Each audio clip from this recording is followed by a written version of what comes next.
All right. So the dessert will be salted caramel panna cotta, mini cheesecake with chocolate fondant. This walk up the steps with Joao. With the desserts. This is Hitchcockian suspense. I really thought, because we're watching a show about sea rats, that thing was going to topple over and she was going to serve them cheese and crackers or something. Or Culver's like, hey, you know, one of my favorite foods was Keem would whip up marshmallow fluff and peanut butter sandwiches. Culver, shut the up.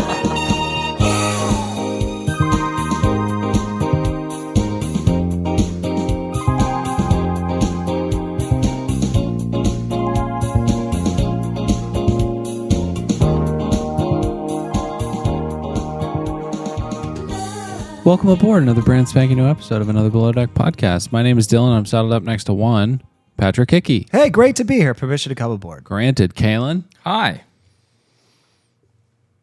Not it? Yeah. What do you expect out of him? He should be, hi.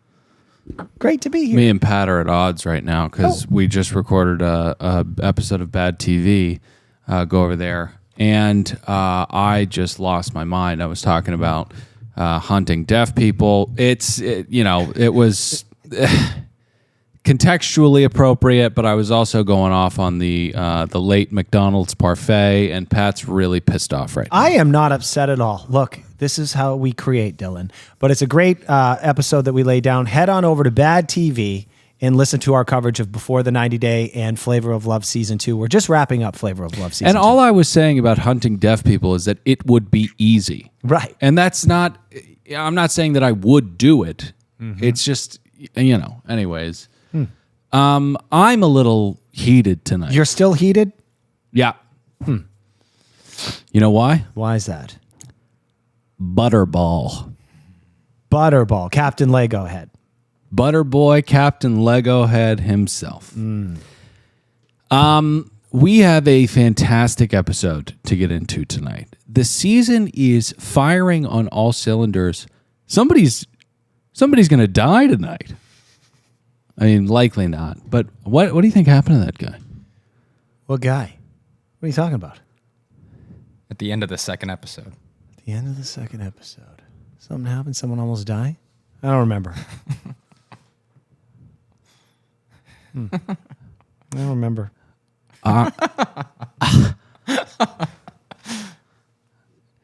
know the silence isn't good for audio, but that's... Why focus on the end of the show when we have a sociopath serial killer that's working on the boat that's attempting a mass suicide to kill everybody on the boat? What are you talking about? You're talking about Adam? Yeah. Now, you're doing a joke that is a confusing joke. I'm talking about something that actually happened on the show that you, being someone who covers the show, should know. A guy seized and started drooling on himself at dinner. How do you not... What? Oh! Dylan, that's in the next goddamn episode. No, I know, but I'm Don't just bring it up. That's in the next episode, you jackass. We have a boat that could possibly go down, and then you have another guy who's a serial killer explain, and I quote, he crisscrossed his training. Okay. All right, I'm Charter Guest Paul. 1 minute you're drinking a goddamn margarita with salt around it. That's delightful. The next thing you're fucking in the ocean. Right. Right? With a bunch of other paying customers. What did I say? I told you he was pissed. And then I go, hey, is Adam your name? I'm Charter Guest Paul here. Hey, what you did was very wrong, Adam. Right. I was drinking a margarita 5 minutes ago, and now I have one leg because a shark just ate it off. You fucking moron. Very unprofessional. Oh, wow. Very unprofessional. A shark ate it off. He ate my leg. Okay. So he survived the cataclysmic folding of the vessel as though it is in some kind of pressurized vacuum. That's what the anchor would have done had it grabbed a piece of super strong coral or something like that. And then when he was in the water, a shark ate his leg off. Yeah, and I was just drinking a margarita. Now I'm pissed. Right. I got one leg. You know, to be fair to you, if a shark ate my leg off, I would be pissed. Yeah. Yeah. Yeah. But listen, let's not get ahead of ourselves, okay? Let's talk about this specific episode. Exactly. But I do have to say, even though the guy almost dying in the second episode happened in the second episode, for you to be Sandra Bullock blindsided by that piece of information is fucking insane. PSAs. We have an interview with a sea rat, a very famous sea rat, infamous sea rat, I should say. We're not going to say the name because they don't show up. Right. But it's supposed to be Adrian from season 1. Okay. So go to patreon.com, and I know many of you are like, I don't want to hear more from her. Listen, I don't want to hear from her either. But kidding. Can't wait to talk to you. But just trust that we will, we will ask the question. She's going to recap an episode that's titled, I'm living with the devil, referring to her as the devil. She's going to be brave and come on and make hay out of an episode titled I'm living with the devil. And it's referring to her. Yes. Yeah, so it should be fun. Cool. Also, she said when I said, hey, can we recap this? She said, well, that's not my favorite episode. I'd be like, obviously. Yeah, I wonder why. Did you want to give your thoughts or did you give your thoughts and nods? Let's have Kaylin go first. Okay. I thought it was okay. It was fine, but not super great. I gave it 40 knots. What are you on, heroin right now? Could you be less interested in this? My God, man. Mm-hmm. Patrick, go ahead. Okay. I hate to hit someone hard over the head. I don't know Culver as a person, but how he's presenting himself on these episodes, I really dislike him. You know him as a person. Possibly. Yeah, I do. you know him. Well, I've compared him to a golden retriever, wrapped up as a golden retriever, but a douchebag is really there. I think it's a disservice to golden retrievers, which is an overbred and inbred animal, but they're great dogs. Culver is not. I don't know what breed he is. Did you know that a fan tracked down that whole character or persona that he created? He just copied from... You go ahead. I want to find the fan that dropped this because this is a important thing to get across. And it's one of those obvious epiphanies. It was hiding in plain sight, but it's very important. Okay, and this says something about him. So what's the name of his dumb character? Keith Stone. Keith Stone. He wasn't even original enough to come up with his own version of Keith Stone. He completely ripped that off from a beer commercial like 12 years ago, and he's doing Keith Stone. And I thought that was the one redeeming part of his character, is that he had created this fun-loving white trash Joe Dirt type of character. Right. And that was kind of fun. And now that I know that that's not even an original thing, I'm just left with a douchebag. It's plagiarism. Mm-hmm. It's dumb plagiarism. And it was Baby Barnacle and top contributor Ben. Thank you very much. What did he say about it? He basically just said he stole it from a Miller Lite commercial. He dropped a picture of the guy, and I do remember that it was buried in our subconscious minds as though it was not important. But when you see Culver, fraudulently masquerading as a character that we all know and love, Keith Stone, it has to be said. And adding further tapestry or further grossness to the tapestry that is Culver. Go ahead. I was going to say I did enjoy that we were going to get our first original dinner-themed thing with the, I forget what it was called, but it's something about the 60s and Palm Springs and kind of how people dressed at that time in that period. But I would give everybody an F for not, in fact, looking anything like that photo that they were shooting for. Oh, yeah. But I was sorry to see Angry Adam go. But if you're comparing the two, Culver is an absolute douchebag, and we'd like to see him handed his walking papers. But Adam attempted to kill everyone. So I think Captain Hot Pants made the right choice there. 50 dots. So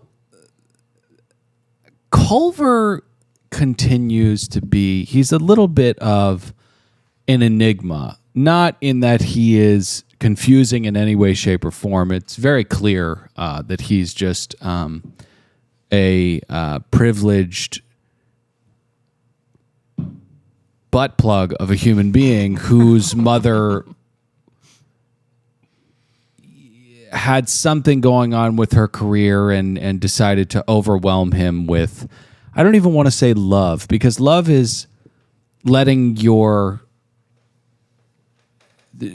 child fail, letting your child learn, letting your child fail and learn about life. You learn from failure. They did not do that with Culver. Culver's been in a padded ball pit his entire life. That's why he is the way he is. But he's providing a lot of entertainment because why, Pat? It's always fun to hate someone. It's always fun to hate somebody. And Culver has really had quite the arc on this show. He has somehow, it's like if the king went away on some kind of mission and then the round table were left to rule the kingdom and there was some kind of, I'm going to abandon it, but he has no right being as prominent as he is on this show, but it's kind of a beautiful little wrinkle. But one note to the people of Bravo and of the production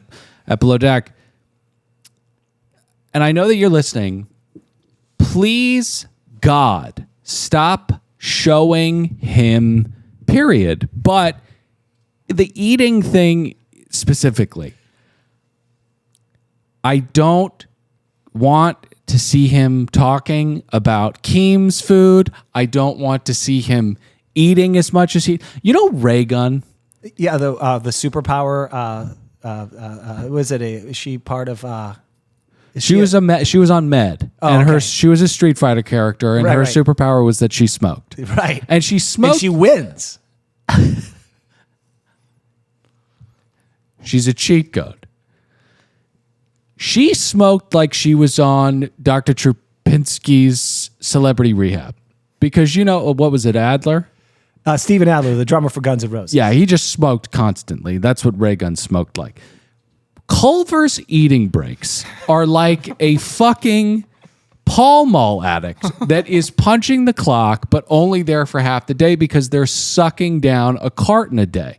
It is crazy how much this guy eats. I'm not sure what episode it was in when he has his blender freak out. I don't know if it was episode 1 or 2. I think it's the next one. But that goes to show you what this kind of Frankenstein food industry has done to our chemicals, our brain chemicals, because he's going through withdrawals when he does not have food. And I will point out, thank you, Bravo, because I believe by these multiple edit cuts towards him doing this is trying to exhibit how fucking lazy he is. Yeah. Yeah, 100%. So, also, it does need to be said, Joao is not completely turned around or absolved of his crimes because he was a massive asshole his first way around. But Culver is the means to Joao's redemption because, my God, does he look like, dare I say, a Christ-like figure next to Culver. It's unbelievable. I love this first episode. 90 pods. Nice. So last we left off, we called him Angry Adam. I think he's Anarchy Adam. This guy's he wants everyone dead. He has let the anchor go while the goddamn yacht is flying at 50 miles an hour, and everyone is going to die. The Christopher Nolan drops are playing, and we're not sure if this is going to be one of those things where you saw the trailer for Barbarian and you didn't know what it was about. And we saw the trailer for Below Deck and they kept it quiet that everyone on this season died. But alas, that didn't happen. No. Luckily for Adam. Yeah. Joao jumped in there and stopped that anchor from going down there. Yeah. It's really terrifying to have like that heavy metal flying down there like 100 miles an hour. It could rip off and fucking do some skull damage, But Captain Hot Pants had said that that chain could fly off and it could hurt someone, Well, yeah, he said that he saw a guy in the Philippines get laid out on a boat. He said he's seen a couple people die, like 6, I think. Yeah, and it's interesting that he left out that he's the one that did it. Well, he was there. I don't think he was on vacation when that chain let go, All right. But he's good looking, Dylan. The guests are none the wiser. They're sucking down margaritas. They show that one guy, Paul. It's one of these things where the editors, listen, I know that we do a podcast. I know that people passively watch these things while they eat Uncrustables and drink wine. But you can't show the same shot of a guy drinking a margarita like 5 times. I mean, it's an insult to the brains of the American audience and the New Zealand and Australian audience because this show is very popular everywhere. They don't die, and that's when Kerman goes over to the guests, and she asks him, "How do you guys all know each other?" And which my wife said, I think that's an inappropriate question. I think it's small talk, but she said that she loves their camaraderie because they're comfortable with busting each other's balls. Yeah. Yeah, I love that too. I really miss when I came home from my freshman year of college and I gained 25 pounds. And my best friend Sully said, "Hey, we're going to call you No Neck because you got a double chin now, fatty." You know, you have real friends when they can say horrible things to you. Yeah, sure. And if I could talk to Sully, I would say, because of that one comment, that one slip of the tongue, how old were you at the time? Had to be 19, I think. 19. 50 years of anorexia would ensue. You know? So they pour pina coladas, and one is way under, the meniscus of the beverage is way under the other ones. And Jemay, private school girl, says, pretty good. It's just like that kind of thing where if it happened at a restaurant, you would just be like, is someone doing bath salts? How is this okay? Angry Adam turns pretty angry. He slams his door. And I completely understand. He gets into a fight with the door. We've all been there. Mm-hmm. Inanimate objects can spring to life and mock you at your darkest hour, and they should be killed for it. You know, they Meanwhile, show. Yeah. I was going to say Captain Hot Pants. He's up in that deck there, and he's perplexed because he's beginning to lose his fucking mind at the incompetence he surrounded himself with. Sure, and he says, you know, given the fact that he's seen people die over this mistake, Jason's saying that could be someone's finger is a little understated. I mean, if you're trying to drive the point home that this is a safety concern, I mean, sure, somebody's finger getting ripped off is absolutely horrible. Always go for the head. Someone could have lost their head. Oh, yeah. Or a leg because of a shark bite. But that is kind of too obvious, right? If you say it could be somebody's finger, then Joelle's thinking about shaking hands with somebody and like, oh, God, what does that feel like? My father-in-law's missing 2 fingers. It's weird shaking his hand. I don't want to tell him. But I definitely always go for the other hand for the shake, you know? You go for the other hand? I go for the other hand. I pretend I'm lefty.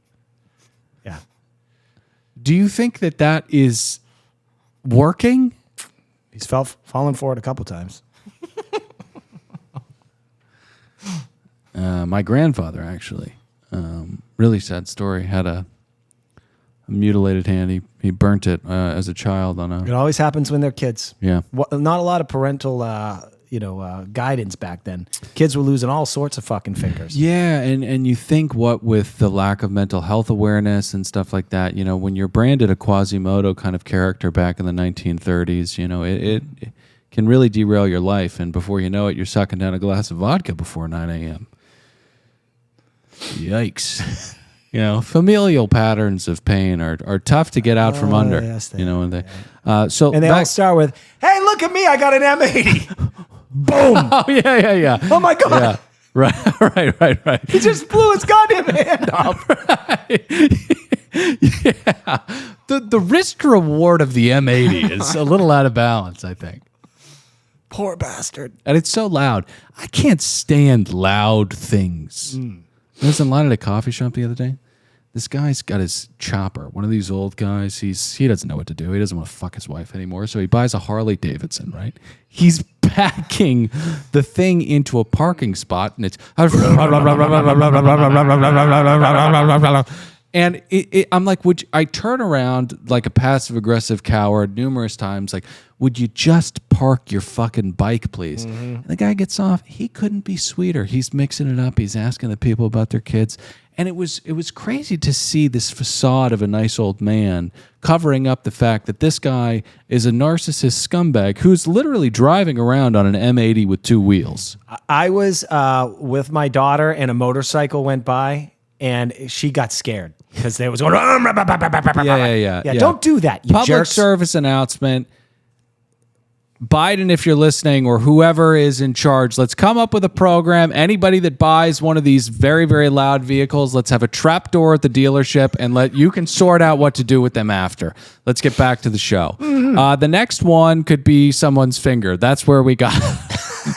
That's where we started. So Joao doesn't want Adam to get fired because they both got the shit beat out of them when they were kids.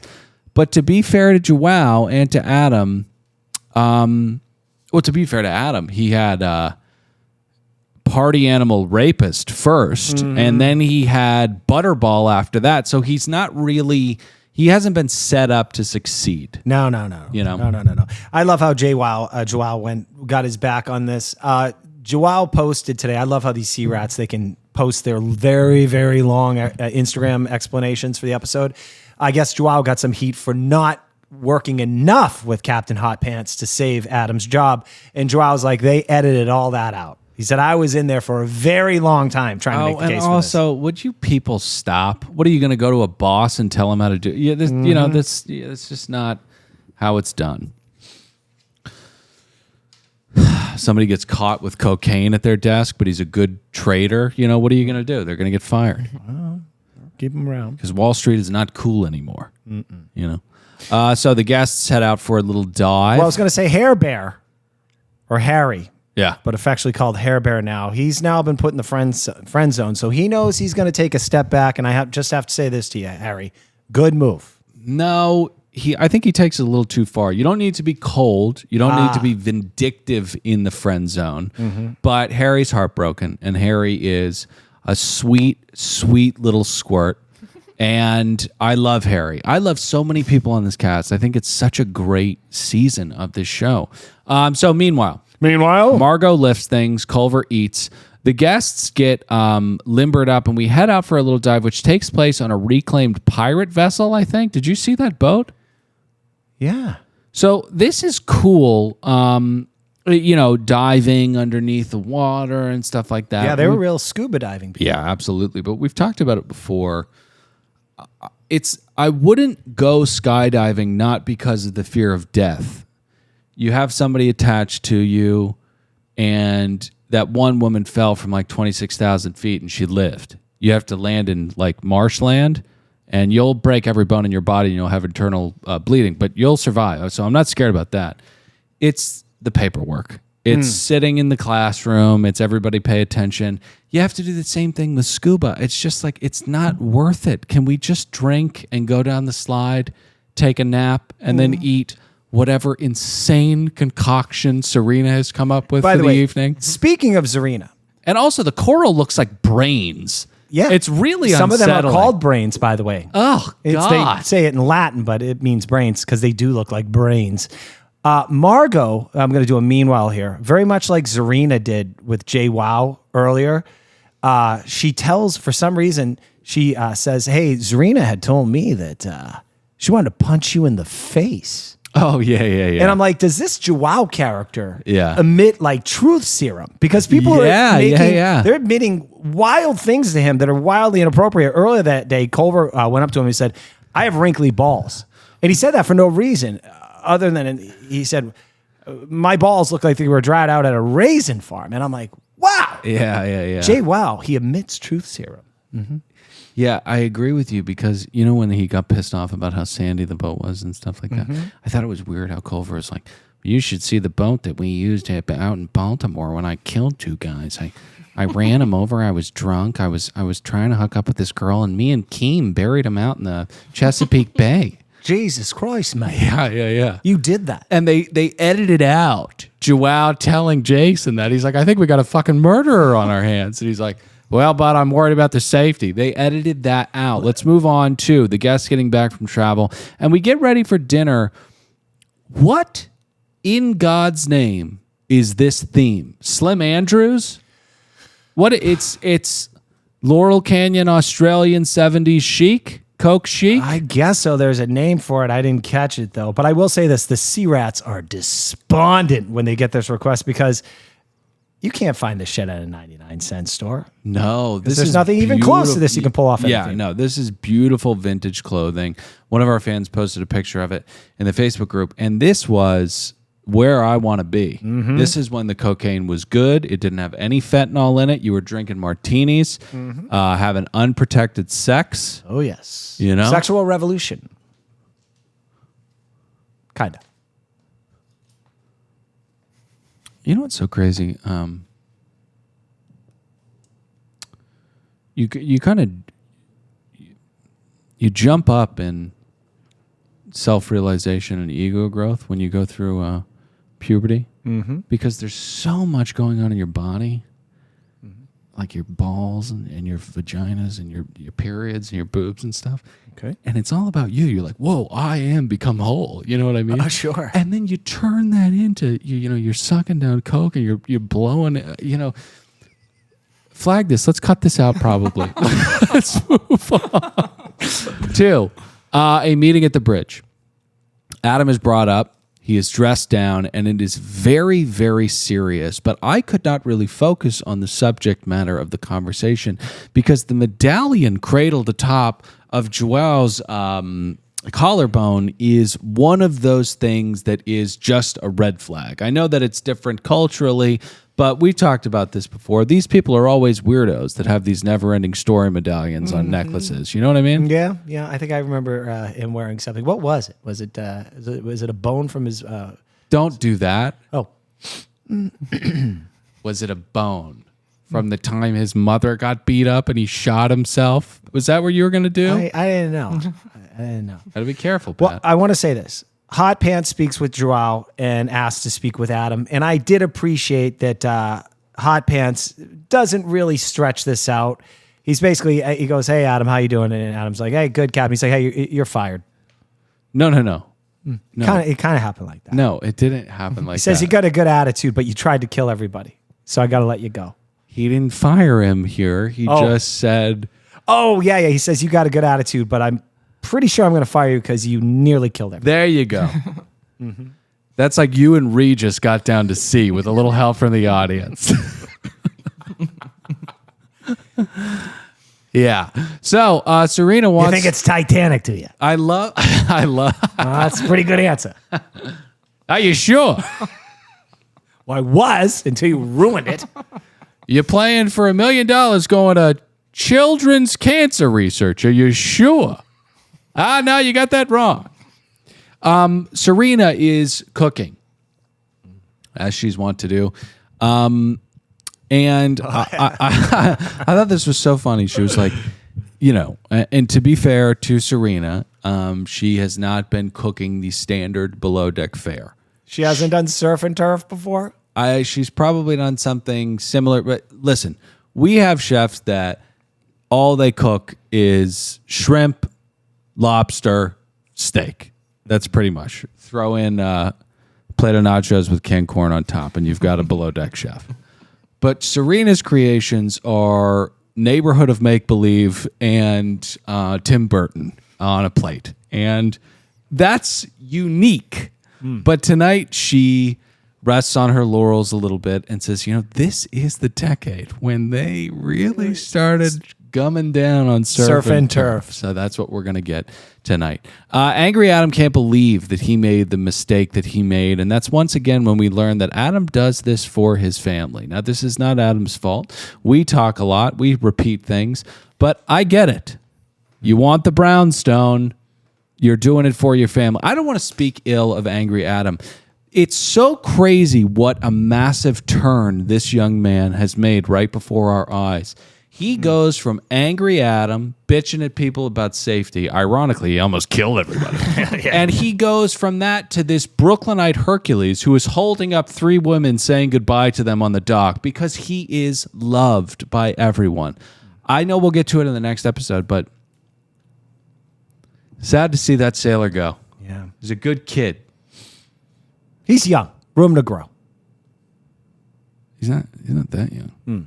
All right. No, he is. He's what, 23, 24? Yeah. All right. So the guests get ready for a little truth or dare game. Who would you bang? Yeah. From the crew. And this is the kind of stuff we want to see. This is the wealthy picking the alive cadavers of the help to have sex. And with. talking about them Yeah. like they're not in the same room. I believe they choose Harry and Kermit, by the way. They choose Harry to have a threesome with. Right. I get it. Harry's a tall drink of water. He just hasn't come into his riz yet. That's right. That'll be in 4 years. Once again, he gets some funny tingly feelings. Okay. And then that hair just starts to outroot itself, and it's called pubic hair. Yeah. Mm-hmm.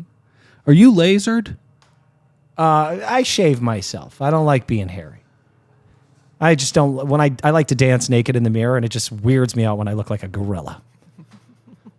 You know what weirds me out? A lot of things.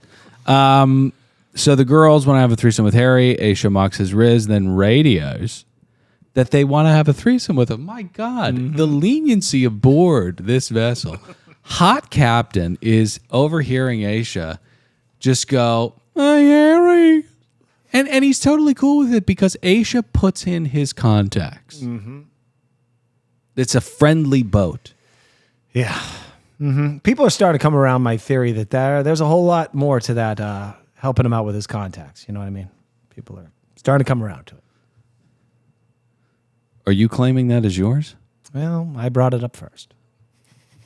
How could you know that with any confidence at all? All right, so the dessert will be salted caramel panna cotta, mini cheesecake with chocolate fondant. This walk up the steps with Joao. With the desserts. This is Hitchcockian suspense. I really thought, because we're watching a show about sea rats, that thing was going to topple over and she was going to serve them cheese and crackers or something. Or Culver's like, hey, you know, one of my favorite foods was Keen would whip up marshmallow fluff and peanut butter sandwiches. Culver, shut the fuck up. So Serena and Joao have a cute little meet cute or more cute. This is nothing. Wake me up when we're... Oh, is this when he bandages her foot, Sheffy's foot? Yeah. Oh, yeah. I feel like Vince Vaughn and Mr. and Mrs. Smith, you know? Yeah. I'm not getting out of bed to kill somebody for $400,000. I think... all right, so I think something's going on here. I think Sheffy's down to F, and I think he's trying to repair his reputation. So I think he's weighing how the optics will look. Yep. Next day. Next morning. Caps is still picking around. Where's Culver? Wondering if he's going to fire at him. Meanwhile, Protein Shake is down there blitzing up his fucking lat milk. And while none of the work is being done, I know Adam almost killed everyone, but it is so clear who is the person to fire. So clear. It's Adam, because you could kill people. But if we were in an office building or something like that, yeah, you'd fire Culver 50 times out of 10, because Culver is just waiting for inheritance. That is his work ethic. He's just like, Keem's going to die one day, and I'm going to cry for 5 years over it. But I will have the house in Delaware or wherever the fuck they live. By the way, there was some weird editing here when Culver was making a big issue out of the whole blender thing and basically not doing his job. They cut to Captain Hot Pants, like thinking things over. And I was like, oh, I see what you guys are trying to do here. You're trying to make it look like that possibly we would fire Captain Lego Head. Yeah. And I would love to see him. By the way, I do not want to see him on Med. I love how he got that job opportunity, which he later invites Jamae to. Tinfoil Cap. Do you think that was Sandy? No, I don't think they said. He said it was a captain that he knew, and I think they might have said the name. But I was like, Culver, you might be a good guy. I don't know. Yeah, I just see what they're putting out, the editing or whatever. But I don't want to see on TV anymore, dude. I'm sorry. I just don't want to see Culver anymore. Why not? Well, because he's a douchebag. He's annoying, and he's an archetype, and he's a fake. What archetype is he? The good old boy, nice guy from the Midwest, loves his mama, just wants to work a hard day, do a hard day of work, and be very boring. Right. Mm-hmm. Yeah. All right. So, crab Benedict is served for breakfast.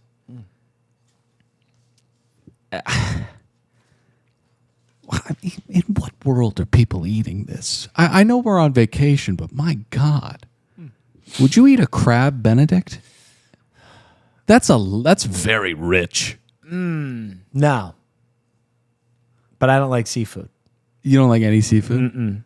Shrimp cocktail? Yeah, I could have one. One? Mm-hmm. What about an oyster? Nope. Uni? Absolutely not. You like sushi? That's because my wife does. What? California roll kind of guy? Yeah. It's still seafood. It's just... Imitation crab. Yeah, it's pressed cod. Mm-hmm. So we check in with Margot about getting better at being a sea rat. Aisha was thinking about giving Margot the second stew position last charter. On the next one, she will get it. Culver gets a job offer at this point. And this guy.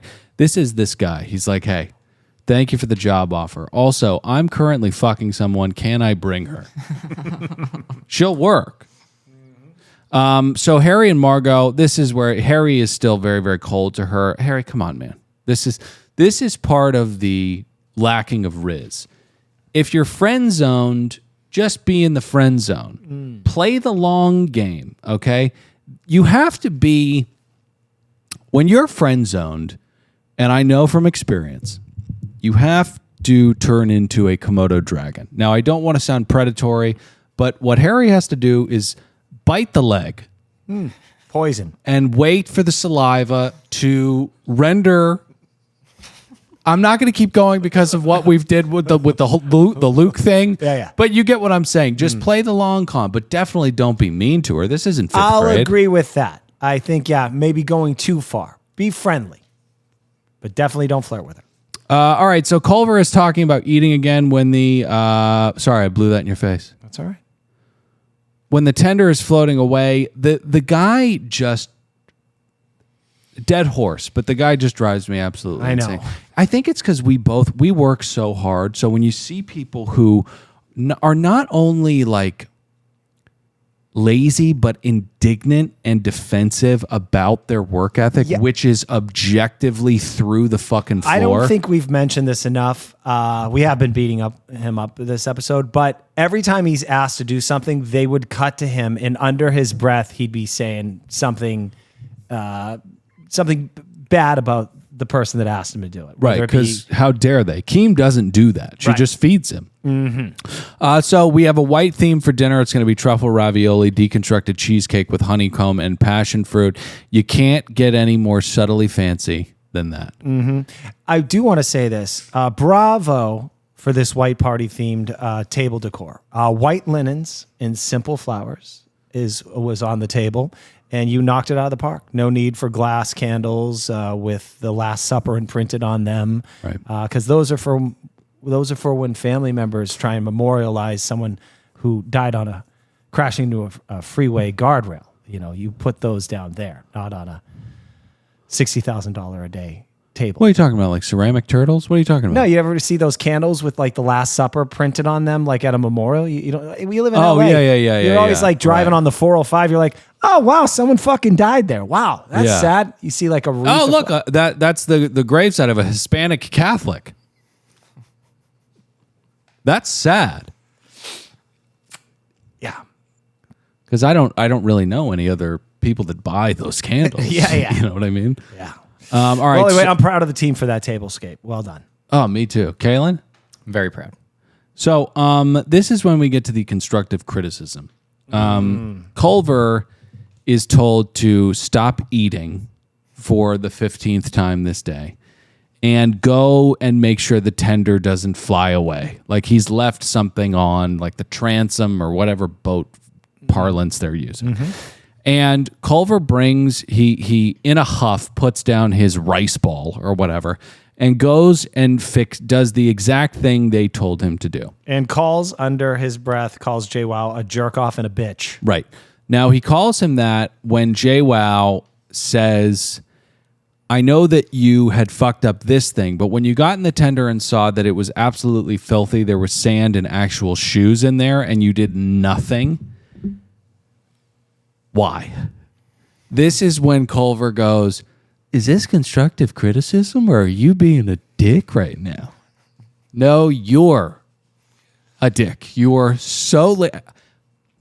If he's listening, I'm sorry. I know we've spoken very ill about you. We've done 40 minutes on how much of a douchebag you are. But my God, man, there's just something special about you. So, Dinner? yes, dinner is served. Things go really well. Lovely meal. Another bizarre one. It's 2 courses.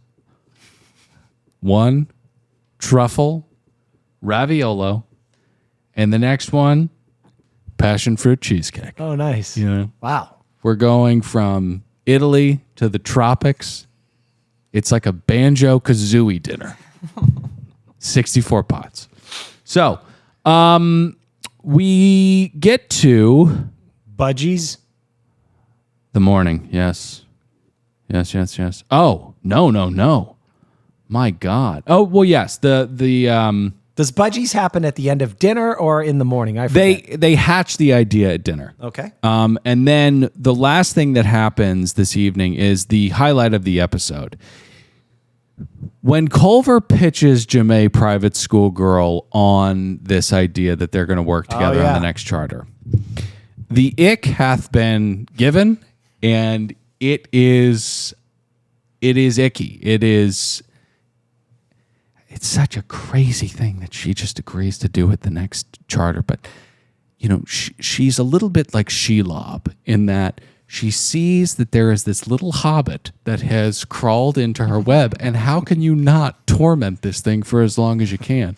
There's no guaranteed meals in this life. And she's got one right in front of her. Now, I will say this, relationships can start off like hot like this. It's a crazy request. This is my one trying to do you a solid here, Culver. Yeah, Culver. I went on a date with my wife on a Friday. I asked her out for a second date for the next night. We went on our third date on the following Monday. After 3 weeks later, we never slept apart again. That it can happen. We didn't move in with each other. We just stay at each other's apartments. So I'm Patrick, okaying this. Patrick. Yeah. You're not a sea rat. It's a great point. There's no love that can be had on a vessel with sea rats. So next morning, we get more Culver and Jemay, but the real thing is the budgie. Oh, I thought it was Culver searching for a blender like it was a sack of Vicodin between 2 cushions. Oh yeah, that's what we end with. But I did want to get your take, get your pulse on Hot Captain Rack Ass, Thick Dick Jason being all bashful about getting in those budgies. Do you buy it? Well, he may be a grower and not a shower. I would be a little. I would hesitate to be in the budgies as well. Oh, you think he's bashful because his cock is so big? Or not that big. I definitely stuff a sock in there or 2. Being a man with a small penis, I can say to everyone out there, don't worry about the bulge. It's really not a big deal. You go through your entire adolescence going, my God, is a condom, is my penis supposed to be as big as a banana? Is that why they're using this right now? Dylan, can I say one of the wonderful things, if there are many wonderful things about porn in the modern era, the 60s, 70s, and 80s and 90s porn that I was exposed to, they only hired men with 14-inch cocks. Now that we have all those amateurs out there, I'm seeing more dongs that look like my own. And that means optimism for the men and women, the men, pleasuring themselves to this kind of content. But also, it means that there are diaphragms intact for all of the people who are working on the other side of things. Because, my God. Yeah. It's like something Marie Antoinette would subject somebody to. If fucking 14-inch penis. My God. If everybody was walking around like what Long Dong Silver has carrying, every woman's vagina would look like. Can you flag that, please? Definitely bleep that. God damn it. All right, so we wrap with this. We covered it. He is. It really, really is like watching an addict have a meltdown. When he cannot find, and it's completely his fault too, because nobody is using the magic bullet to blend up their oats and their peanut butter and their blueberries and their whey. He's the only one doing that. So he has this fucking childlike freak out because Keem would find it for him.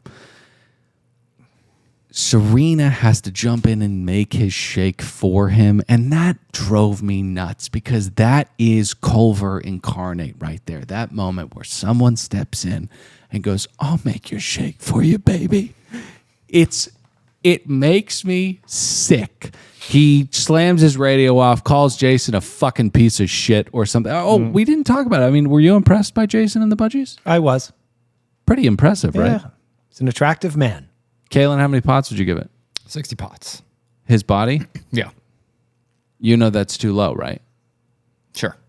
All right, that's it for us. Join us at patreon.com for season 1 of Below Deck. Jump in the iTunes ratings and reviews. We'll read a couple next week. And join us everywhere. Follow us on YouTube. We love you very much. I'm Dylan saying goodbye. Pat, say goodbye. Later, dude. Kaylin. See ya.